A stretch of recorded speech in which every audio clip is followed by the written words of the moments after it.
سڵاوتان لێبێ و ئەم کاتتان باش خۆشحاڵم لە گەرماوگەرم لە خزمەتتانە بم.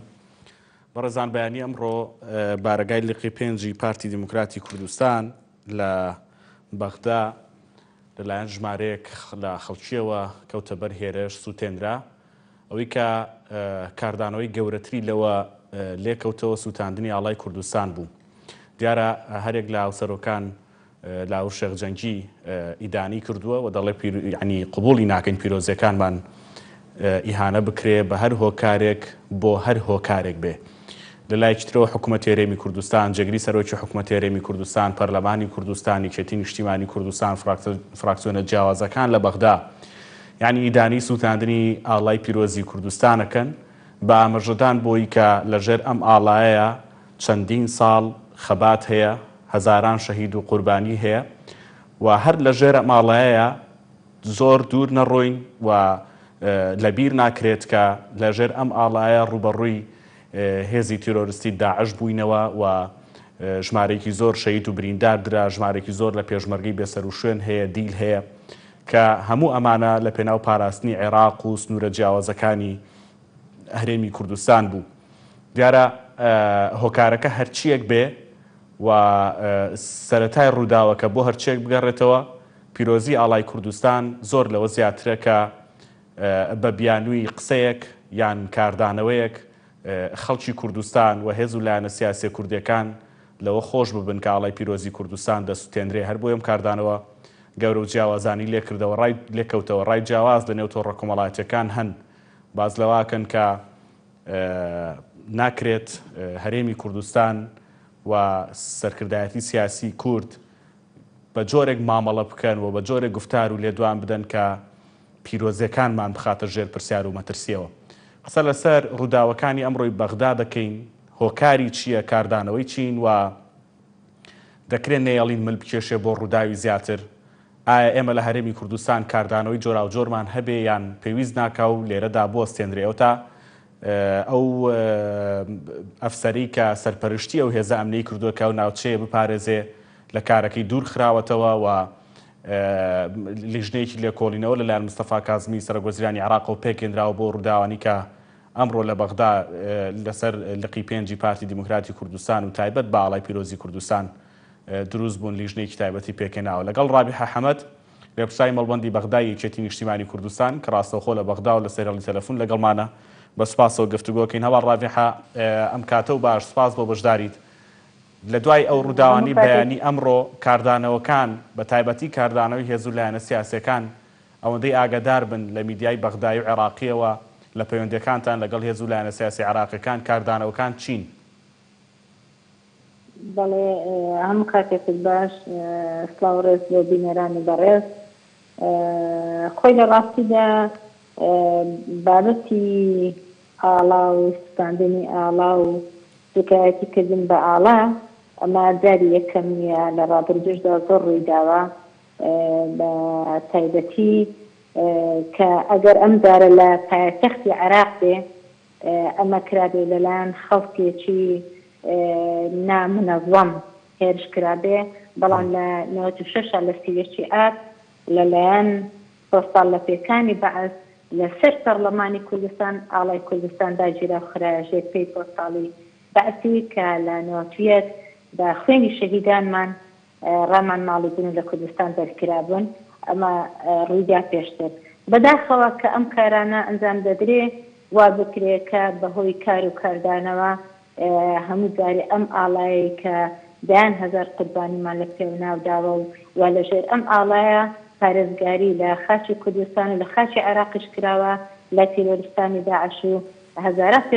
پێشمەرگەمان لەژێر ئەم ئاڵایە شەهید بوو بۆ داکۆچکردن لەم خاکە کەسی ئەمڕۆ دووبارە ئەم ئاڵایە خراژێر پێ و سووتێنرا. بەداخەوەمان نیگەران بین بەوە کە ڕوویدا و بە دەستی ئێمە نەبوو، بەویستی ئێمەش نەبوو و زۆر پەیوەندیشمان پێوە کرا کە نیگەرانیان دەردەبڕی بۆ ئەوەی کە ڕوویدا. بەڵام خۆی لە ڕاستیدا کاگاران دەکرا نهێلدرێ ئەم بارودۆخە بگاتە ئەوەی ئەوڕۆ ڕوویدا، چونکە ئەمە لە پڕ نەبوو. بەڵێ ئەمە لە پڕ نەبوو ڕوویدا. ماوەی 4 ڕۆژ دەبێ لە تۆڕە کۆمەڵایەتەکان بانگەشە بۆ ئەوی دەکرێت کە گوایە ڕۆژی شەمە خۆپیشاندانێکی بەرفراوان دەکرێت بەسەر بارگا کوردیەکان لە بەغدا. تەنانەت وەزارەتی ناوخۆ پێش 4 ڕۆژ هێزی ناردووە بۆ پارێزگاری لە بارگاکانی یەکێتی نیشتیمانی کوردستان و بارگاکانی پارتی دیموکراتی کوردستان لە بەغدا بۆ پارێزگاریکردن. تا ئێستا هێزەکان لەو شوێنانە حضوریان هەیە و لە پێش کۆمیتەکان لە پێش مەڵبەندی یەکێتی نیشتیمانی کوردستان لە پێش بارگای لەقی پارتی دیموکراتی کوردستان وا دەشکرا کە دوای ئەوەی ئەم لێدوانەدرا لێدوانەکەی بەڕێوە شارۆزەداری لەسەر حەشدی شەعبی و کە حملەکە دەستی پێکرد لە ئاستێکی باڵا قسەکرابایە گفتوگۆ لەسەر لەگەڵ سەرکردەکانی حەشدی شەعبی و لایەنانی بەرپرس لەم کارە و هەروەها لایەنی بەرپرس لە حکوومەتدا حکوومەتی ئیتیحادی و لە هەرێمی کوردستانیش کە ئەمڕۆ کاگوشیار لێدوانەکەی بە شێوەشکە گۆڕیا دەبواە پێشتان ڕۆژ ئەم قسەی کردای ئەم هەڵوێستەی هەبایە بۆ ئەوەی نەداتە ئەوەی ئەمە ڕووبدا. بەڵام هەندێک ئەمڕۆ هەندێک تەسلیحیشمان جێلێ بوو لەلایەن هەندێک ڕابێ حەخان پرسیارەکە ئەوەیە یعنی تەنها لێدوانێک ئەم کاردانەوەی لێ ئەکەوێتەوە یان لە زەهنیەتی هەندێک لە شۆڤێنیستی عەرەبیە و هەندێک هێز و تاقمی عێراقیە هێشتا کوردبوون و ئاڵای کوردستان و یعنی ممارەسەی کوردبوون و سیاسەتی کوردی هێشتا نامەقبولە لە عێراقا. یعنی ئەمەش هۆکارێکی تر نییە کە کەڵەکەبووی ڕۆبیرکردنەوە جیاوازەکانە. خۆی کاگارام کە بابەتێکی وا دروست دەبێ هەیە لە بیانوو دەگەڕێ وهەشە ئەوە ئاراستە دەکرێت وهەشە هەر خۆی کە جێی لەم لێدوانە بێ دێهێرش دەکا لە حالەتی والا هەموو زۆرێکی پێدەکەوێت. بەڵام ئێمە ناکرێ بە شێوەیەکی دووفاقی سیاست بکەین. بەڕاستی ئایا ئێمە ئەگەر بەشێکین لە عێراق بەپێی دەستوری هەمیشەیی عێراق و شەڕ دەکەین لەسەر پۆستی وەزیرێک و شەڕ دەکەین لەسەر پۆستی سەرۆک کۆمار و کاندیدمان دەبێ و نابێ بە بانێک و دوو هەوا ئێمە کار بکەین. ئەبێ یا ئەوە تا ئاراستەیەکە بەوە بێ ئێمە با سیاسەتێکی ماڕەوانە لەگەڵ بەغدا و بەغداش بە هەمان شێوە ئەگەر هەرێمی کوردستان بە بەشێک لە خاچی عێراق ئەزانێ دەبێت تەعاملی لەگەڵ هەرێمی کوردستان بە شێوەیەکی ڕێزگرتن لە هەموو بیربۆچینە جیاوازەکان و ڕێزگرتن لە شکۆی یەکتری و ڕێزگرتن لە ئاڵای یەکتری هەبێتن بەپێی دەستوری عێراقا. بەڵام ئەگەر بێت و ئێمەش نامانوێ لەگەڵ بەغدا تەعامل بکەین ناکرێت کاتێکە کە پۆستی وەزارەتێکە بی شەڕ لەسەر پۆستی وەزارەتێک بکەین بەڵام لە کاتێکیدا لێدوانی بۆ شێوەیە بدەین. ئەگەریش کرا بە هەڵە ڕۆیشت بۆ ئەم لێدوانە ئەکرا پێش ئەوە ڕوونکردنەوە بدرێ یاخود پێش ئەوە لەگەڵ لایەنی بەرپرس و پەیوەندیدار چونکە ئەوە چەند ڕۆژە ئەو تهدیددانە بەردەوامە کە پێشبینی ئەوە دەکرا هێرشێتە سەر بارەگا و بە تایبەتی بارگای پارتی دیموکراتی کوردستان چونکە لێدوانەکە لەلایەن ئەندامێکی مەکتەب سیاسی ئەم حزبە بوو بۆیە ئەکرا کارەسەر بدۆزرابایەوە. بەڵام لێرەدا لەگەڵدا کات ئارام بابەتێک هەیە هێزێکی وانییە تۆکمنیە کە بتوانی کۆنتۆلی هەموو بارودۆخەکانی عێراق بکات. بەڕاستی چونکە هێزی میلیشیا هەیە لە مەکەدا هێزی کردداری تر هەیە و خەڵک هەیە کۆنتۆل ناکرێت. ئەم هێزانش کە پاسەوان بوونە لە بەردەم بارەگاکان ناتوانن ڕوبەڕووی ئەو هێزەی کە خەڵک هێرش دەکاتبنەوە ئللا ئەگەر بە تەقەتێزن بێ خۆشە دەزانانی ئەگەر تەقەکرا لەوانەیە پشتنی تێبکەوێ ئەو کاتە خراپتریش. بەڵام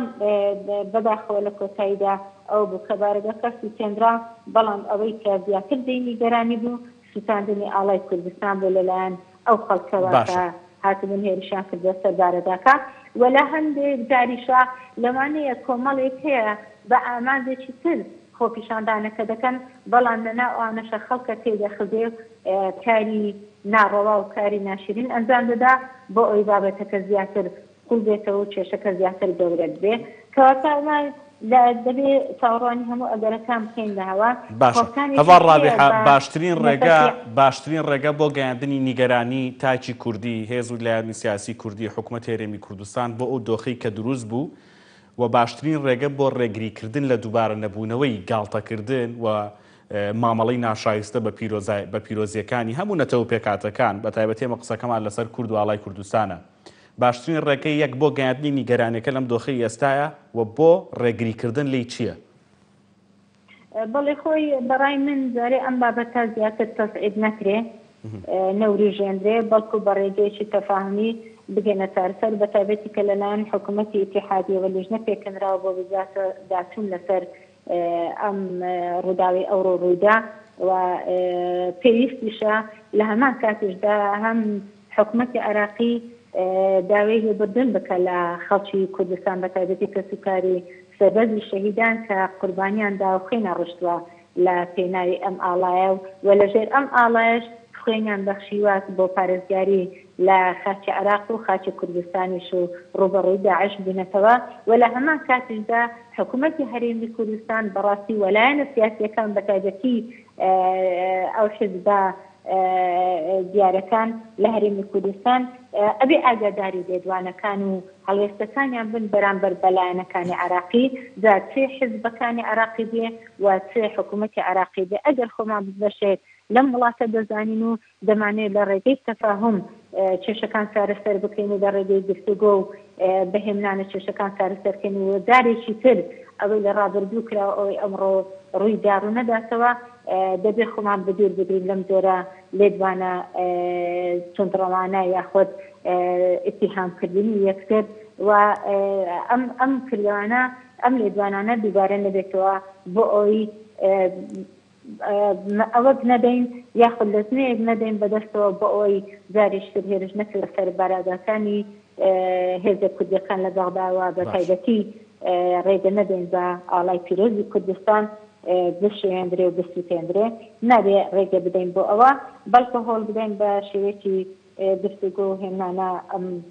جۆرە دۆخانە چارەسەر بکرێ بە قەناعەتی من باشترە چونکە خەڵکێکی زۆری کورد کە خۆیان لە ئەسڵەوە لە دانیشتی شاری بەغدانایان لە شارەکانی باشووری عێراقن نابێ دەبێ ڕەتایی ژیانی ئەوانیش بکەین ئەوە نەبێ ئێمە لە کوردستانە لە ناو ماڵێک و کەشێکی ئارام دانیشتوین بەڵام ئاگامان لە بارودۆخی کوردەکان نەبێ لە شارەکانی تریشە پێویستە ئێمە ڕەتایی دۆخی ئەوانی شەکەین و ئاگاداری هەڵوێستەکانمان و ئاگاداری لێدوانەکانمان بین بەداخەوە کە زۆر جار هەندێک لە بەرپرسان نابەرپرسانە هەندێک لێدوان دەدان یاخود هەندێک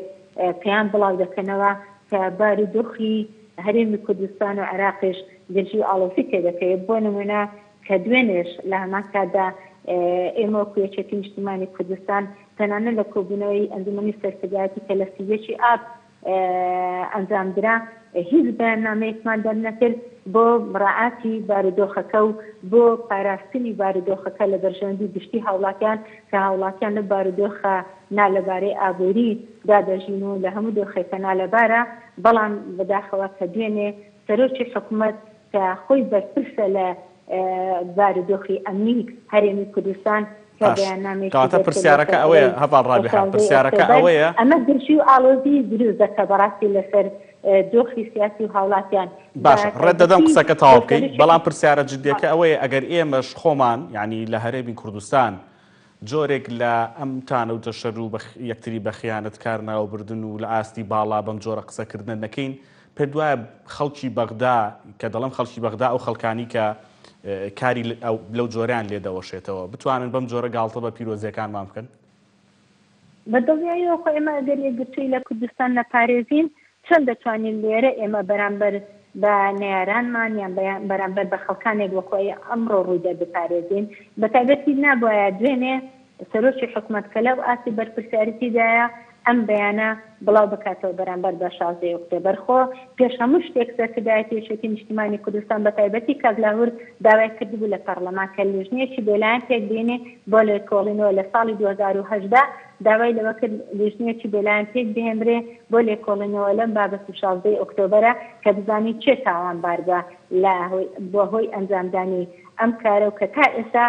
دۆخی کەرکووک ئاسایی نەبووتەوە و تا ئێستا شێ ڕێگرە لەوەی کە پارێزگاری کەرکووک بۆ کورد پارێزگارێکی کورد بۆ کەرکووک دابدرێ ئەمانە هەموو پێویستە بە دۆداچنی بۆ بکرێ ئەگەر کەسێکی بێلایەن هەبێ مێژوو بنووسێتەوە دەبێت ڕاستیەکان بخاتە ڕۆزگانی چێ تاوانبارە لە کردداراندا بەڵام ئێمە لەگەڵ ئەوەشدا یەکێتی نیشتیمانی کوردستان وەک لە سەرەتای دروست بوونیەوە کە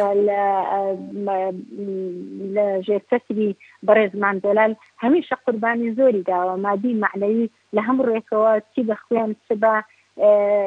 هەڵوێستی سیاسی لە پێناو بەرژەوەندی گشتی بەڵام بەداخەوە کە دەبینن بەرامبەرەکانمان ئیستیغلالی ئەم دۆخە دەکەن یاخود ئەم سیاسەتە مێنڕەوەی یەکێتی کە لە پێناو بەرژەوەندی گشتی دەیمێنێ ئەوان ئیستیغلالی ئەوە دەکەن بە شێوازیشتر تەعامل لەگەڵ یەکێتی نیشتیمانی کوردستان دەکەن بۆیە ناکرێت بەو شێوەیە ئێمە لە هەرێمی کوردستان یەکتری ئیتیهام بکەین و تەخمین بکەین لەسەر بابەتێک کە ئەسڵ و ئەساسەکەی هەموو کەس دەزانی چیاگە ڕاستیەکان نەشاردرێنەوە و نەشێوێندرێن بەڵام ئەمڕۆ بین لە بەغدا چۆن دەتوانین ڕوبەڕووی ئەوانە بینە و داکۆچی لەم ئاڵا پیرۆزە بکەین کە ئێمە دایان هەزار قوربانیمان لە پێناوی داوە بۆیە بە کاگاران پێویستە ئێمە لە سەرەتادا لە هەرێمی کوردستانیش ئەم فرژی و ئاڵۆزەی هەیە لە نێوان لایەنە سیاسەکان هێمن بکرێتەوە بۆ ئێمە بتوانین بەیەکەوە ژێرگرتو لە هەمان کاتدا لە بەغداش هەما هەڵوێستمان هەبێ بەرامبەر بە حکوومەتی ئیتیحادی بەرامبەر بە هێزی لایەنە سیاسەکانی لە بەغدا کە زۆر جار دەبێتە هۆی دروستبوونی ئەم کێشانە و لە هەمان کاتیشدا لە لێدوانەکانمان لە بەرامبەر بەغدا و لە بەرامبەر لایەنە سیاسەکانی بەغدا و ئەگەر حەزبی شعبی وەزانم ئێستا پەیوەندێکی ئەوتەی بە هەرێمی کوردستانەوە نییە ئێمە ئەگەر ئەوان لەناو بەغدا لە نێوان خۆیان کێشە هەبێ پێویست بە ئێمە ناکەینە لێدوان لەسەر ئەو بابەتە بگەین ئەوان بخۆیان زۆرجار لەوانەیە کێشەی نێوان خۆیان یاخود مزایدەی هەڵبژاردن و مزایدەی سیاسی لە نێوانیان هەیە دژی یەکتری قسە دەکەن یەکتری تۆمەتبار دەکەن ئێمە خۆمان نەخوێنینە ناو ئەو ململانەی سیاسی لە نێوان باڵە شیعیەکان یاخود لە نێوان شیع و سونەدا هەیە ئەگەر توانیمان وەکو فاعل خێر لە نێوانیان قسەیەک باش بکەین بۆ ئارامکردنەوەی بارودۆخەکە ئەجینا خۆمان بەبیر بگرین لەم بابەتانە تەنها ئێمە بتوانین هەوڵ بدەین ئەو ناوچە جێناکۆکەکان و بەتایبەتی هەرێمی کوردستان و ناوچە جێناکۆکەکانیش کێشەکانیان کۆتایی تێدێنین و هەنگاوی بزانین بەرەو پێشەوە بۆ پاراستنی ئەو ناوچانە و کۆتایی هێنان بە کێشە و گرژی و ئاڵۆزی لەو ناوچانە نەکبین بخوێنە ناو ئەوەی کە بابەتێک هیچ ڕەبتی بە ئێمەوە نییە ئێمە تەدەخلی ئەم کەیسە بکەین بەڵکو ئەو بە خۆیان زێبێ هەلین چۆن چارەسەری دەکەن بەڵکو ئێمە بین ناماڵی خۆمان ڕێگە بخەینەوە بەتایبەتی ئێستا هەڵبژاردننی داهاتی عێراقمان لەبەر دەمدایە چۆن بتوانین ئێمە کار بکەین و ئێستا باری ئابووری هەرێمی کوردستان لە دۆخێکی نالەباردایە هاوڵاتیانی کوردستان چاوەڕوانی نووسیان دەکەن دوو مانگە نووسیان پێ نەدراوە بین چۆن بتوانین چارەسەری ئەم کێشانە بکەین نەک ئێمە بین قسە لەسەر بابەتێک بکەین کە پەیوەست نیە بە هەرێمی کوردستان و پەیوەست نیە بە کێشەی هەرێمی کوردستان هەڤار ڕاوی هەبێت وایە لەمڕۆ بە دواوە گرفتێک هەبێ لە کاری و یعنی چۆنڵی کاری سیاسی هێزە لایەنە کوردەکان لە بەغدا یان ئەوەی کە ئەمڕۆ ڕوویدا ڕوودەدا و ڕادەگوزەرێ پێویستە بەو جۆرە بیر نەکرێتەوە کامە یعنی مامەڵەیەکە کە هەمیشە کورد ئامادە بێت لە بەغدا ڕوبەڕووی ببێتەوە چ پارتی چ یەکێتی چ هێزەکانی تر کە دایانێت لە بەغدا کاری سیاسی بکەن من وای نابینم گرژیەکە بگاتە و ئاسێک کە کورد نەتوانێت لێرە کاری سیاسی خۆی بکە نابەتێتوانەوە چکە هیچ شیعارێک و هیچ هەڵوێستێکی لەو شێوەیە لە ئاستی باڵەیان بە شێوەیەکی فەرمی بابەتێکی وا هەبێ بەڵام دەبێت ئێمەش بزانین چۆن تەعامل لەگەڵ ئەم کەیسانە دەکەین چۆن تەعامل لەگەڵ سەرکردەکانی ئەم جیهەتانە دەکەین بە بڕوای من لە داهاتوودا دۆخەکە ئارام دەبێتەوە و حکوومەتیش لە ڕێگەی ئەم لیژنەی کە پێچی هێناوە بەدواداچین بۆ ئەم کەیسە دەکا و هەوڵ دەدا ڕێگری بکە لە دووبارە بوونەوەی خوا نەخواستە هەر دۆخێکی وا دووبارە بێتەوە لە بەغدا بەرامبەر بە بارەگا کوردەکان بەرامبەر بە هەر تاکێشی کورد لە شاری بەغدا و ئومیدوارشین کە دووبارە نەبێتەوە. بەڵێ بەڕێز ڕابح حەمەد لێپرسراوی مەڵبەندی بەغدای یەکێتی نیشتیمانی کوردستان سپاس دەکەم کە ڕاستەخۆ لەسەر ڕووداوەکانی ئەمڕۆی شاری بەغدا لەگەڵ مابووی سپاس بەڕێزان یعنی ئەوەی کە گفتوگۆمان لەسەر کرد لە تەوەری یەکەمدا تایبەت بوو بە ئەوەی کە ناوبەناوە چ لە عێراق چ لە هەرێمی کوردستان بە پێڵقشان و داکشانی پەیوەندە سیاسیەکانی نێوان هێز و لایەنە سیاسی عێراقیەکان و قسەکانی بەرپرسانی بەغدادی یاخود عێراقی و هەرێمی کوردستان یعنی ئاڵوگۆڕیش لە هەڵوێستی هێز و لایەنە سیاسیەکاندا ڕوودەدا و ڕووداوی لەم جۆری لێ ئەکەوێتەوە. ئەوەی کە جێی نیگەرانیە بۆ هەر تاکێکی کورد بۆ هەمومان بۆ هەموو هێز و لایەنە سیاسیەکان ئەوەیە کە ئاڵای پیرۆزی کوردستان بە شێوازێکی ناشایستە مامەڵی لەگەڵدا بکرێ و زۆرێک لە خەڵک لە تۆڕە کۆمەڵایەتیەکان لە هێز و لایەنە سیاسی لە گروپە جیاوازەکان باز لەوە دەکەن کە ناکرێت کاردانەوەی هاوشێوە لە هیچ شوێنێکدا ڕووبدات چونکە کار و کاردانەوەی هەڵا ڕووداوی دواتری هەڵی لێ ئەکەوێتەوە و نمونەش زۆرە و 16 ئۆکتۆبەر و ڕووداوی ڕێفراندۆم بە نمونە دەهێننەوە لە تۆڕە کۆمەڵایەتەکان کە ئێستا دڵنیام هەمووتان ئەوانەتان لە تۆڕە کۆمەڵایەتەکان بینیوە. بەڕێزان گفتوگۆکانمان لە تەوری دووەمدا تایبەتەکەین بە هەڵبژاردنەکانی ئەمریکا. نزیک دەبینەوە لە هەڵبژاردننی سەرۆکایەتی لە ئەمریکا دیبەیتێک لە نێوان هەردوو کاندیدی کۆمارەکان و دیموکراتەکان لە ئەمریکا ڕوویدا لە ماوەی ڕابردوودا. ئەمریکیەکان پێیان وابوو کە ئەم دیبەیتە کاردانەوەی زۆری لەسەر بیرکردنەوە و ڕای تاکی ئەمریکی نەبوو بۆ دەنگدان بە بایدن یا ترامپ لە ئەمریکا. گفتوگۆکین لەسەرەوەی ئێستا لە چ قۆناغێکدا بانگەشەکانی هەڵبژاردن کام کاندید بەهێزە و کارنامەی کام کاندید پەیوەندی بە دەرەوەی ئەمریکا و ڕاستەوخۆ بە عێراق و هەرێمی کوردستانەوە هەیە. ئایا دەرچوونی بایدن یا دەرچوونی ترامپ هیچ کاریگەریی دەبێت لەسەر سیاسەتی دەرەوەی ئەمریکا وەکو دەوتری ئەمریکا دەوڵەتێکی بە سیستماتیکە و یعنی گۆڕینی کەسایەتیەکان سیاسەتی ئەمریکی ناگۆڕێ، بەڵام ئەم معادلەیە لە سەرکەوتنی ترامپ بە تا ڕادەیەک گۆڕانی بەسەرا هات. لەگەڵ دکتۆر ساڵح مەلا عومەر مامۆستای زانکۆ کە بە سکایپ و ڕاستەوخۆ لە بەغدا لە هەولێرە و لەگەڵمانە گفتوگۆی زیاترەکەین. دکتۆر زۆر سپاس بۆ بەشداریت لە تەوەری دووەم. ئەوەی کە باسمان کرد لە ئێستادا قۆناغی هەڵبژاردن و قۆناغی بانگەشەی هەڵبژاردن لە ئەمریکا چۆن دەبینن؟ ترامپ یا بایدن لە پێشەوەی معادلە و هاوکێشەکانن؟ بەڵێ هەیغەتەن ئەم هەڵبژاردنەی پرۆپاگاندای ئەمریکا زۆر پێشتر جیاوازیەکە لەوە ڤایرۆسی کۆرۆنا هەیە و ڤایرۆسی کۆرۆنا بە شێوەیەکی ڕاستەوخۆ لەم پرۆسەدانەوە تەنانەت یەک لە ناوزەدەکان کە ترامپ خۆی تووشی کۆرۆنا بوو و ئەمانەی کە لەناو کەمپینەکەدانە تووشی کۆرۆنا بوونە چ لەناو ئەوەی کە لە ئەنگری ترامپن چ ئەوەی لە ئەنگری جۆزێف بایدنن، ئەمە تەڕادەیە کاریگەری لەسەر ئەمەدانایە. بەڵام سەرڕای ئەمەش دەتوانین بڵین کە پرۆپاگەندەکانی هەڵبژاردن هەر بەردەوامی خۆی هەیە بە بەردەوامێکە لەوەدا کە تا ڕادەیەک لە ناو خودی پرۆپاگەندەکانش ڤایرۆسی کۆرۆنایەک لە بابەتەکانی سەرەکی وە کە ڕەخنە لە ترامپ دەگیرێتن کە نەیتوانیوە کۆنتڕۆلێکی باشی هەبیتن لەسەر ئەم ڤایرۆسەی کۆرۆنادا. لە بابەتەکانی سیاسەتی دەرەوەش ئەمانەی تەنانەت پەیوەستن بە ڕۆژهەڵاتی ناوەڕاستش بابەتەکانی گفتوگۆیەکانی ئەم ناوزادە بوونە چ وەکو ترامپ و بایدن یان چ وەکو جێگیرەکانشیان باز لەسەر دێتەکردن و بە شێوەیەکی گشتی کە ئێمە تەماشا بکەین ناتوانین بڵین کە تا ئەمڕۆ بە شێوەیەکی درست کام لەوانە دەتوانێتن دەربچێتن. ڕاستە لەناو ڕاپرسیەکانی کە دێتەکردن تا ڕادەیەکی زۆر بەحس لەسەر ئەمە دەکەن کە جۆزێف بایدن پێشترە لە ترامپ، بەڵام ئایا ئەمە دەتوانێتن ببێتە بنەمایەک کە ئێمە پیشبینی بکەین حتمەن جۆزێف بایدن دەردەچێتن؟ ئێمە کە تەماشای هەڵبژاردنەکانی ساڵی 2016 بکەین، لە هەڵبژاردنەکانی ساڵی 2016دا لە زۆربەی ڕاپرسیەکان هیلاری کلینتۆن لە پێش بوو، بەڵام ئێمە دیتمان دەرەنجامەکە بە شێوەیەکی پێچەوانە لێ هاتووە ترامپ دەرچووەمەش لەبەر چ بوو؟ لەبەرەوە بوو کە ڕاستە هیلاری کلینتۆن توانی کە 3 میلیۆن دەنگ زیاتر لە ترامپ بەدەست بینیتن، بەڵام بەدەستهێنانی 3 میلیۆن دەنگ زیاترش نەبووە هۆی ئەوەی کە بتوانێتن لە هەڵبژاردنەکان بباتەوە، چونکە هەڵبژاردنەکانی ئەمریکا بە شێوەیەک نییە کە کام سەرۆک کۆماری ئەمریکا دەنگی زۆرتر بەدەست بینیتن، دەنگی خەڵک بەدەست بینیتن ئەو بێتە سەرۆک کۆمار، بەو شێوەی نییە. سیستمی ئەمریکا سیستمێکی تایبەتی هەیە کە دەنگ بە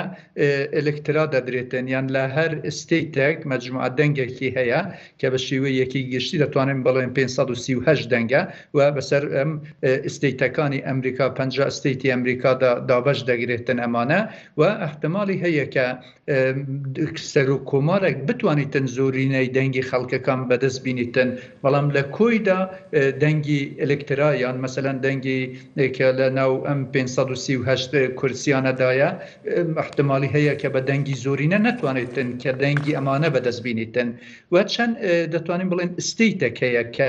کاریگەری لەسەر پرۆژەی هەڵبژاردنەکانی ئەمریکا دەبێتن فلۆریدایە، ئۆهایۆیە، پەنسیلڤانیایە، میشیگانە. دەتوانین بڵێن کە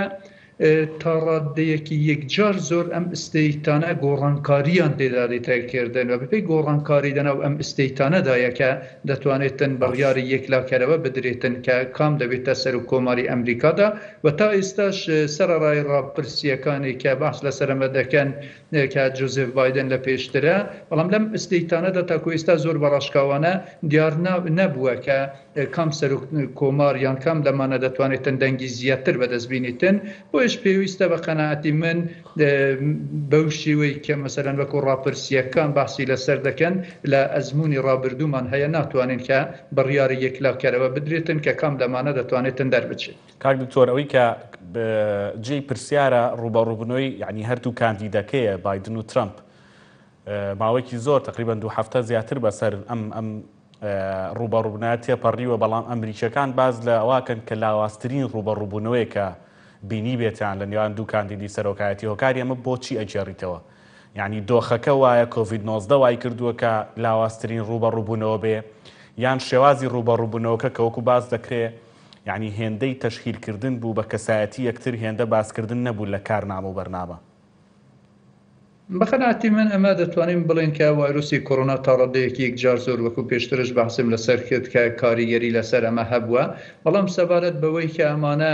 دژایەتی و ململانە یەکتر دەکەن و ئەمانە بە تاکید پۆستی سەر و کۆماری پۆستێکی زۆر زۆر گرنگە و تا ئێستاش لەگەڵدا بێتن بە شێوەیەکی زۆر لە دموکراتەکانیان لە کۆماریەکان هەوڵ دەدەن کە هەر یەک لەمانە ناوزەدەکان بتوانێتن سەرکەوتن بەدەست بینیتن بەڵام بە شێوەیەکی گشتی لەناو ئەمریکاشدا کە ئێمە تەماشای جوغرافیای هەڵبژاردننی ئەمریکا بکەین لەناو جوغرافیای هەڵبژاردننی ئەمریکا بە شێوەیەکە کە هەندێک لە ئستیتەکانی ئەمریکا تا ڕادێک دیارن کە دەنگ بە کۆماریەکان دەدەن یا تا ڕادەیەک دیارن کە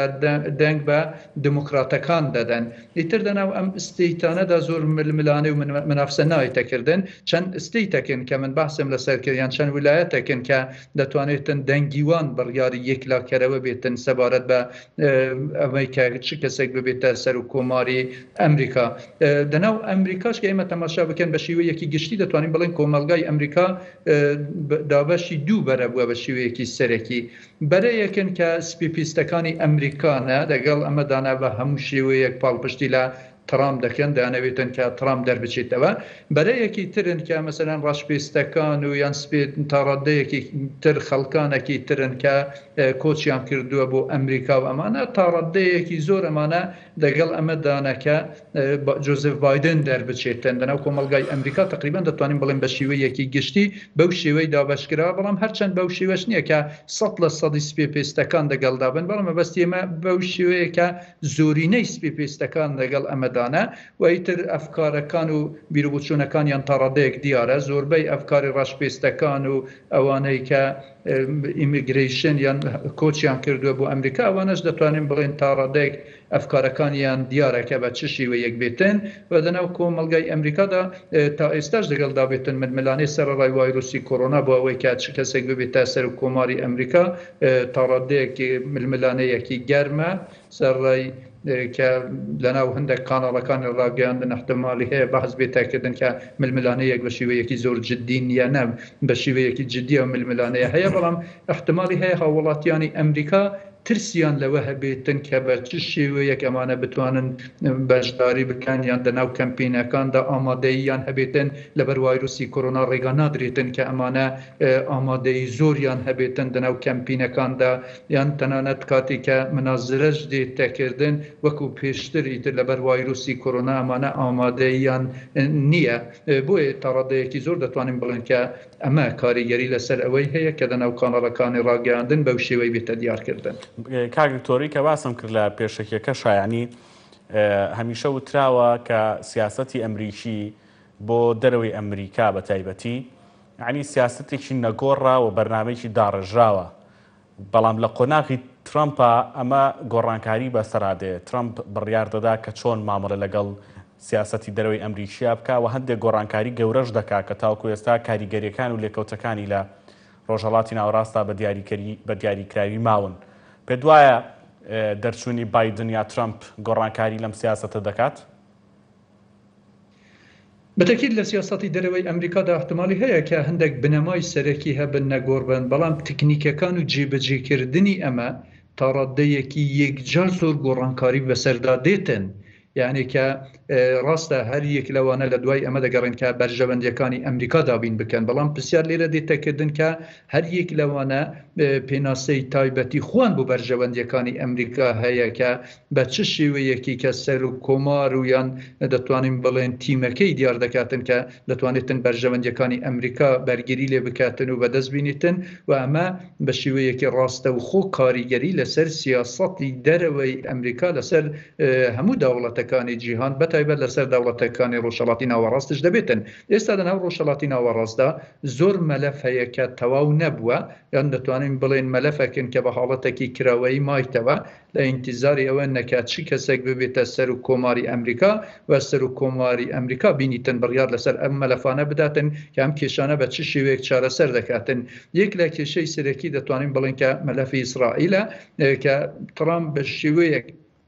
هەوڵیدا کە بەرگری لە ئیسرائیل بکاتن، هەوڵیدا کە مەسەلەن دەوڵەتەکانی وەکو ئەمارات و بەحرین و تەنانەت دەوڵەتەکانی ترش لە ئێستا یان لە داهاتوویەکی نزیکدا هەوڵ بدەن کە پەیوەندیەکانی خۆیان لەگەڵ ئیسرائیل یەکلایی بکەنەوە. ئیتر ئەمە دەتوانین بڵێن کە سیاسەتەکانی ترامپ تا ڕادەیەکی زۆر سەرکەوتوو بوو کە توانی کاریگەری لەسەر ئەمە بکاتن پەیوەندیەکی باش لە نێوان دەوڵەتەکانی عەرەبی و ئیسرائیل بێتە دروستکردن. ڕاستە سەر و کۆمارەکانی پێشتری ئەمریکاش پاڵپشتیان لە ئیسرائیل دەکرد لە بەرامبەر عەرەبەکاندا، بەڵام جۆری پاڵپشتیکردنی سەر و کۆمارەکانی پێشتر وەکو ترامپ نەبووە. ترامپ تا ڕادەیەکی زۆر جیاواز بوو و دەتوانین بڵێن کە ئەگەر بێت و جۆزێف بایدن دەربچێتن ئەو چ سیاسەتێک لە پێش دەگریتن بۆ ئەمە ئایا بەو شێوەی بەردەوام دەبێت یان گۆڕانکاری دەکاتن، یان دەتوانین بڵێن یەک لە مەلەفی تر کێشەی ئەمریکا و ئێرانە یان کێشەی ڕێکەوتنی ئەتۆمی ئێرانە. ترامپ هەرچەند کە ئێمە دیتمان ئۆباما ئەم ڕێکەوتنەی لەگەڵ ئێران کرد و ئەم ڕێکەوتنێکی نێودەوڵەتیش بوو نەک تەنیای دەوڵەتی ئەمریکا بوو، بەڵام ترامپ هات لەم ڕێکەوتنە ڕۆیشتە دەرەوە و جۆزێف بایدن زۆر بە ڕاشکاوانە ئەمە ڕادەگەیەنیتن کە بەڵێ من دەگەڕێمەوە بۆ ئەم ڕێکەوتنە. خۆی کە بێتن و جۆزێف بایدن دەربچێتن بگەڕێتەوە بۆ ناو ئەم ڕێکەوتنەمە نیشی گۆڕانکاریەکی یەکجار زۆر گەورە لە سیاسەتی دەرەوەی ئەمریکا ڕوودەداتن بەرامبەر بە ئێران، بەرامبەر بە ڕۆژهەڵاتی ناوەڕاستدا و یان سیاسەتەکانی جۆزێف بایدن یان ترامپ سەبارەت بەوەی کە ئایا هێزەکانی ئەمریکا لەناو عێراقدا بمێننەوە، لەناو ئەفغانستاندا بمێننەوە یان نەمێننەوە، پاشەکشە بکەن. ئەمانەش دەتوانێتن کە بە شێوەیەکی ڕاستە و خۆ کاریگەری تەنانەت لەسەر عێراق و حتا لەسەر هەرێمی کوردستانش هەبێتن و ئەمە سەر و کۆمارەکانی ئەمریکانە کە بڕیار لەسەر ئەمە دەدەن، نەک ئەوەی بە شێوەیەک بێتن کە لە دەرەوەی سەر و کۆماری ئەمریکا کەسێکی تر بنیتن بڕیار لەسەر ئەمانە بداتن. احتمالی هەیە کە لەناو ئەمریکادا ڕاوێژکارەکان و غۆرفەکانی تینگتانک و یان تیمەکانی ئەمانە تا ڕادەیەک کاریگەریان هەبێتن لەسەر سەر و کۆمار، بەڵام بە شێوەیەکی گشتی بەو شێوەی نییە کە ئەوان کاریگەریان لەسەر بڕیارەکانی سەر و کۆمار هەبێ. بە پێچەوانەوە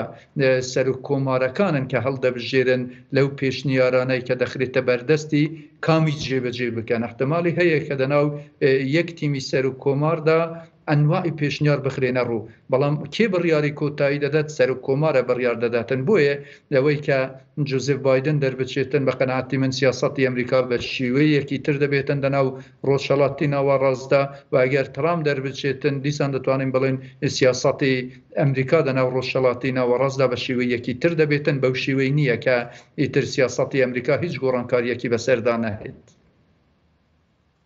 ڕێ ئەمریکا بایدن یا ترامپ و ئەو بابەتانە ڕوون کردەوە بەڵام دەمێ بە دیاریکراوی بچمە سەر بابەتێکی بایدن کە هەمیشە ئێمە لە عێراق و هەرێمی کوردستان بایدن بە خاوەنی پرۆژەی دابەشکردنی عێراق بۆ سێ هەرێمی سربەخۆ بۆ سێ هەرێمی جیاواز دەکەین. پێ وایە ئەمە یەکێکە لەو ئۆپشنانی کە لای بایدن هەرما بێت یان ئەو کات سیاست مەدارێک بۆ و بەم جۆرە بیرکردنەوەی وا بووە بەڵام بوون بەسەر کۆماری بەرپرسیارەتەکانی دەگۆڕێ و ڕەنگە بڕیارێکی دیکە بدا. پرسیارێکی گرنگ بوو ئەمەی کە جۆزێف بایدن بیر لەوە دەکاتەوە کەیان پێشتر ئەمەی تەڕاکرد بوو لە ساڵی 2006ەوە ئەو کاتێک کە ئەندامی ئەمریکا بوو یا پرۆژەیەکی پێشکەش کرد کە پێویستە عێراقدا بەشی سێ هەرێم بێتەکردن هەرێمێک بۆ شیعە کورد و سوننە بەڵام ئێمە دیتمان کە کاتی پۆستی جێگیری سەر و کۆماری ئەمریکای وەرگرت ئیتر بەو شێوەی جۆزێف بایدن پێداگیری لەسەر ئەمە نەکرد کە عێراقدا بەشی سێ هەرێم بێتەکردن بەڵکو بە پێچ ئەوانەوە کاریان لەسەر ئەمە کرد کە پاشەکشە لەناو عێراقدا بکەن و ئیتر عێراقیان بەجێهێشت بەرگریان لەسەر ئەمە کرد کە حکوومەتێکی بەهێز لە عێراق بێتە دروستکردن و ئەم سیاسەتەشیان تەڕەدەیەکی زۆر سەرکەوتوو نەبوو بووە هۆکاری ئەوەی کە پاشەکشن گروپی تروریستی داعشی تێدا پەیدا ببێتن لەناو عێراقداوە بە شێوەیەکی گشتی کێشەیەکی یەکجار زۆر گەورە بۆ عێراق بێتە دروستکردن و ئەگەر بێت و جۆزێف بایدن ببێتە سەر و کۆماری ئەمریکا ئایا بیر لەسەر ئەم پرۆژەی خۆی دەکاتەوە یانە بە قەناعەتی من بەو شێوەی نابێتن لەوەی کە لە ساڵی 2006 پرۆژەیەکی بەحث کرده بێتن ئێمە دڵمان بەوەی خۆش بێتن کە لەسەر ئەم پرۆژە تەرکیز دەکاتن بە قەناعەتی من سیاسەتی ئەمریکا بۆ عێراق بە شێوەیەکی گشتی بەو شێوەیە کە بەرگری لە ئەفکارێکی سکولاریستی دەکات بەرگری لە ئەفکارێک دەکاتن کە خەڵکانی ئەلمانی بێن دەسەڵات بەدەست بگرن دیسان بەرگری لەسەر ئەمە دەکەنەوە کە گرنگی بە ناوەندیەتی عێراق بدرێتن و هەوڵ دەدەن کە ناسنامەیەکی تایبەت بە عێراقی دروست بکەن نەک ناسنامەیەکی شیعە و سوننە ناسنامەیەکی کوردی هەبێتن و بە قەناعەتی من تا ڕادەیەکی یەکجار زۆر چ ترامپ بێتن چ جۆزێف بایدن بێتن ئەم کەسانەی کە لەناو عێراقدا کار دەکەن ئەنواعی خەڵکی ئەمریکی لەناو عێراقدا هەیە لە CIA بگرە لە خەڵکی سەربازی ئەمریکا بگرە یان لە خەڵکانی دیپلۆماتەکانی سیاسی ئەمریکا بگرە کە گەورەترین سفارەتخانەی ئەمریکا لەناو عێراقدایە و عێراق زۆر زۆر گرنگە بۆ ئەمریکایان کۆمپانیەکانی ئەمریکا کە لەناو عێراقدا کار دەکەن تا ڕادەیەکی زۆر کاریگەریان لەسەر ئەمە دەبێتن کە ئەمریکا بە چ شێوەیەک سیاسەت بکاتن و قەناعەتی من دەتوانین بڵێن کە بەو شێوەی کە مەسەلەن بینیتن ئەگەر جۆزێف بایدن دەربچێتن پاڵپشتی لە کورد بکاتن یان لە سوننە بکاتن لە شیعە بکاتن کە سێ هەرێم بێتە دروستکردن لەناو عێراقدا بە تەسەوری من ئەم فکر بەو شێوەی نابێتن لەبەرەوەی کە خودی واقعی عێراق کە ئێمە تەماشا بکەین واقعی عێراق ئەو ئامادەیەی تێدا نییە کە ئەم سیستەمە فیدراالیەی کە جۆزێف بایدن یان کەسێکی تر بەحسی لەسەر دەکاتن ئەم واقع قبول بێتەکردن خۆی ئێمە کە تەماشا بکەین لە سەرەتا ئەم سیستەمی فیدراالیە شیعەکان قبولیان دەکرد و لەناو دەستوری عێراقدا جێگیرگرا دەنگیان پێدا سوننەکان لەسەر ئەمە ڕازی نەبوون بەڵام ئێستا ئێمە دەبینین کە شیعەکان دەسەڵاتیان بەدەستگرتووە شیعەکان بە شێوەیەکی گشتی لەگەڵ ئەم فکرەدانینە و هەرچەند کە سوننەکان لەگەڵ ئەم فکرەدانە بەڵام ئەوەندە هێزەیان نییە و شیعەکان لەگەڵ ئەمەدانەکە حکوومەتێکی بەهێز لەناو عێراقدا هەبێتن و دەسەڵاتش هەر دەدەستی شیعەکان بمێنێتەوە تا ئێستا لەگەڵدا بێتن ئەم فکرە زاڵە بەڵام ئەمە لەسەر گۆڕانکاریەکانش دەمێنێتەوە کە لەناو خودی عێراقدا ڕوو دەدەن ئەم گۆڕانکاریانەی کە لەناو عێراقدا ڕوو دەدەن بە چ شێوەیەک دەبێتن ئایا ئەو ململانەیەی کە لە نێوان ئەلمانیەکان و سکولاریستەکان لەگەڵ ئەوانەی کە پاڵپشتی لە ئاینی شیعی دەکەن چەند سەرکەوتوو دەبێتن ئایا سکولاریستەکان سەرکەوتوو دەبن یان نەخێر ئەمانە سەرکەوتوو نابن یان ئایا پەیوەندیەکانی ئەمریکا و پەیوەندیەکانی ئێران بە چ شێوەیەک دەبێتن؟ ئایا پەیوەندیەکانی ئێران و ئەمریکا وەکو ڕابردوو بە شێوەیەکی پێشتر دەبێتن کە ئەمانە هەردووکیان بیریان لە بەرژەوەندی هاوبەشی یەکتر دەکردەوە و بە شێوەیەک ڕێککەوتنی ژێربەژێریان دەگەڵ یەکتر هەبوو ئیدارەی عێراقیان دەکەوێتیان نەخێر. ئەمە دەگەڕێنەوە بۆ ئەو حاڵەتەی کە ئەم دواییە لە ناو سیاسەتەکانی ئێران و ئەمریکا دروست بووە، حاڵەتی بردنەوە و دۆڕاندن ئەم سیاسەتەی کە ترامپ دەستی پێ کردووە. ئەمەش تقریبان دەتوانین بڵێن تا ڕادەیەکی زۆر کاریگەری لەسەر ئەمە دەبێتن کە جۆزێف بایدن یان هەر کەسێکی تر کە تەنانەت ترامپش ببێتەوە بە سەر و کۆماری ئەمریکا سیاسەتی داهاتووی ئەمریکا بەرامبەر بە عێراق بە چ دەبێت؟ عێراق ئەمریکا لەسەر ئەو بنەمایە سیاست ناکاتن کە بەرژەوەندیەکانی عێراق بە چ شێوەیەک بێتن و هەموو تەرکیزی لەسەر بەرژەوەندیەکانی عێراق بێتن بە پێچاوانەوە. ئەمریکا تەرکیز لەسەر ئەمە دەکاتن کە بەرژەوەندیەکانی ئەمریکا بە چه ئاراستەیەک دێتە دابینکردن و بە چه ئاراستەیەک دەتوانێتن کە لە قازانجی ئەمریکادا بێتن لەسەر ئەو بنەمایە سیاست دەکاتن. بەڵێ ئەوەی کە یعنی بیکین بە پرسیار گرنگە، یعنی کورد دەکرێت جۆرێک لە دیبلۆماسیەت و سیاست لەگەڵ ئەم دوو کاندیدە بەکاربێنێ بۆ دوای دەرچوونیان لە ئێستاوە، یعنی شتێکی لەو بابەتێت لە هەکبەی کورد و لە سیاسەتی کوردی و دیبلۆماسیەتی کوردی دەوەشێتەوە و بیریشمان نەچێ حەز دەکەم باسێک لە لۆبی کوردی بکەی. ئەگەر ئێمە بتوانین لە ئەمریکا لۆبیەکی دروستی یەکگرتووی کوردی دروست بکەین، پێدوانیە کاریگەری هەبێت لەسەر پەیوەندی کوردی ئەمریکی و کاریگەری هەبێت لەسەر سیاسەتی ئەمریکی، چونکە ئەوە دەزانین یعنی لۆبی جوولەکە و ئیسرائیلی کاریگەری تەواو و گەورەی لەسەر ئەمریکا و سیاسەتی ئەمریکا و تەنانەت دیاریکردنی سەر و کۆمارەکانی ئەمریکا هەیە. بەڵێ بە تاکید ئەمەی کە پرسیاری جەنابەت بەحسێت کرد تقریبا دەتوانین بڵێن دوو پرسیار بێتن. یەک لەوەی کە لوبی دەتوانێت کاریگەری هەبێت یان نەبێتن. بە تاکید لوبی دەتوانێتن کاریگەری یەکجار زۆری لەسەر سیاسەتی دەرەوەی ئەمریکا هەبێتن، چ وەکو سەر و کۆمار بێتن، چ وەکو کۆنگرسی ئەمریکا بێتن، دەتوانێت تا ڕادەیەکی یەکجار زۆر کاریگەری لەسەر ئەمە هەبێتن. نموزەجی جوولەکە ئێوە باستان کرد، جوولەکە لوبیەکی زۆر زۆر بەهێزی هەیە لەناو پرۆپاگەندەکانی هەڵبژاندندا هەموو کات جوولەکەکان دابەشی دوو بەرە بوونە. بەرەیەک پاڵپشتی لە ناوزەدی کۆماریەکان دەکەن، بەرەیەکی تر پاڵپشتی لە ناوزەدی دموکراتەکان دەکەن. بە هیچ شێوەیەک نەبووە کە هەموو جوولەکەکانی ئەمریکا یان لوبی جوولەکانی ئەمریکا خۆیان بخەنە دەناو بەرەیەکدا کە ئایا ئەم کەسە دەربچێتن ئیتر کەسی تر لە دژیوان دەربچێتەوە، عکسی ئەو بێتن ببێتن سیاسەتەکانی ئەمریکا بە پێچەوانەی بەرژەوەندیەکانی ئیسرائیل لێ بکاتن. لوبی جوولەکە بە هیچ شێوەیەک بەو شێوەی سیاسەتی نەکردووە، زۆر زۆر بە زیرەکانە سیاسەت دەکاتن جوولەکە لەناو ئەمریکادا. ئەمەش دەگەڕێتەوە بۆ هێز و توانایی جوولەکە لەناو ئەمریکادا. تقریبا بە شێوەیەکی گشتی دەتوانین بڵین کە زیاتر لە 60% داهاتی ئەمریکا لە دەستی جوولەکەدایە و دەتوانین بڵین کە زۆربەی کاناڵەکانی ڕاگەیاندنی ئەمریکا لە دەستی جوولەکەدایە. جوولەکە پێگەیەکی یەکجار زۆر گەورەی لەسەر کۆمەلگای ئەمریکا هەیە، هەرچەند کە خۆیان ڕێژەیەکی 3% کۆمەلگای ئەمریکا پێدەینن کە ڕێژەیەکی زۆر زۆر کەمە، بەڵام تواناییەکی یەکجار زۆریان هەیە. بۆیە کاریگەری یەکجار زۆریان لەسەر پرۆسەی سیاسی ئەمریکا، پرۆسەی تەنانەت هەڵبژاردنەکانی ئەمریکاش بە شێوەیەکی ڕاستەوخۆ هەیە. کورد بە تاکید ناتوانێتن وەکو جوولەکەم هێزەی هەبێتن، بەڵام ئەمەش بەو مانایی نییە کە کورد هیچ هێزێک و هیچ تواناییەکی نییە. ئێمە کە تەماشای منازرەی دووەمی سەر و کۆمارەکانی ئەمریکا بکەین لە قەرارە لە نەشڤیل ئەم منازرە و گفتگۆیە بێتەکردن دەناو ئەمریکادا کە باسی نەشڤیل دەکرێتن وەکو کوردستانێکی بچووک دەناسرێتن کە ڕێژەیەکی زۆر دەتوانین بڵێن کە کورد لە نەشڤیل هەیە، لە ستیتی تێنسی هەیە. ئەمانەش دەتوانن کە تا ڕادەیەک بەشداریان هەبێتن، بەشداریەکی چالاکتریان هەبێتن لەسەر پرۆسەکانی هەڵبژاردننی ئەمریکا و بە شێوەیەکی گشتی لە سەر کۆنگرسی ئەمریکا و ئەوانە یان دەتوانن جۆرە هەماهەنگیەکیان هەبێتن لەگەڵ ئەنواعی لوبیەکانی کە لەناو کۆمەلگای ئەمریکادا هەنا. ئەوە بە شێوەیەکی ڕاستەوخۆ دەتوانێتن کە کاریگەری لەسەر بەرژەوەندیەکانی هەرێمی کوردستان هەبێتن. سەبارەت بە تقریبا دەتوانم بڵێم وەڵامی تری پرسیاری جەنابتان کە ئایا هەرێمی کوردستان ئێستا دەتوانێتن بە شێوەیەک پاڵپشتی لە لایەنێک بکات یان جۆرە هەست و سۆزێکی هەبێتن. بە قەناعەتی من لە بەرژەوەندی ئەمڕۆی هەرێمی کوردستان نییە کە پاڵپشتی لە هیچ نامزەدێک بکاتن دەناو ئەم هەڵبژاردنەدا چ ترامپ بێتن چه بایدن بێتن چونکە بەڕاستی دیار نییە کە کێ لەمانە دەردەچێتن پێویستە هەرێمی کوردستان بە شیوەیەکی تر سیاست بکاتن هەرێمی کوردستان هەوڵ بداتن کە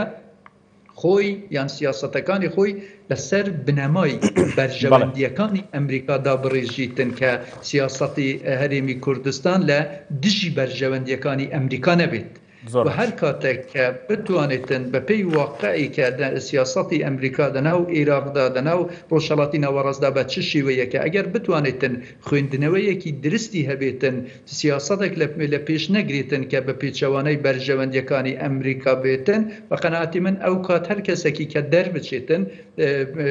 پێویستی بە هەرێمی کوردستان دەبێتن زۆر باش دەداتن کە پەیوەندیەکی باشی لەگەڵ هەرێمی کوردستان دەرست بکەن. زۆر باش سپاس دەکەم دکتۆر ساڵح مەلا عومەر مامۆستای زانکۆ بە سکایپ و ڕاستەخۆ لەو لێرە لەگەڵمان بووی سپاس بۆ ئەوش کە بینەری گەرما و گەرم بوون خواتان لەگەڵ.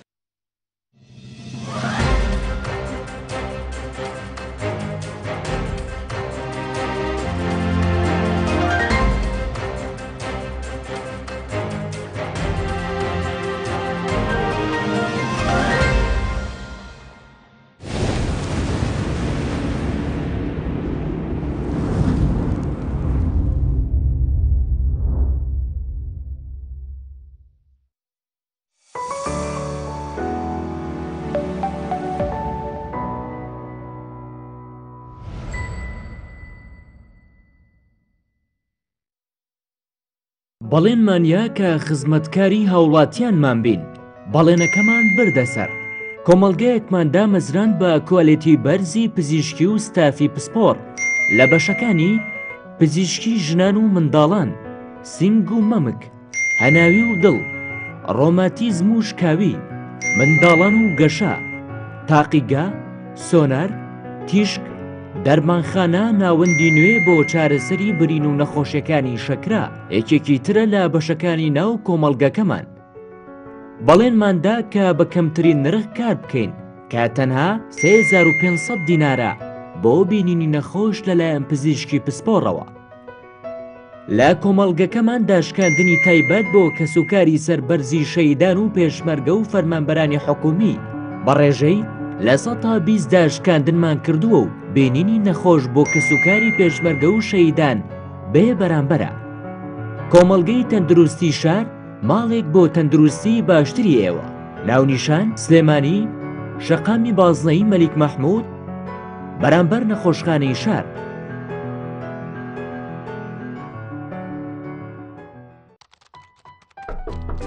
فەرموو وەرە خواردنێکی خۆشمان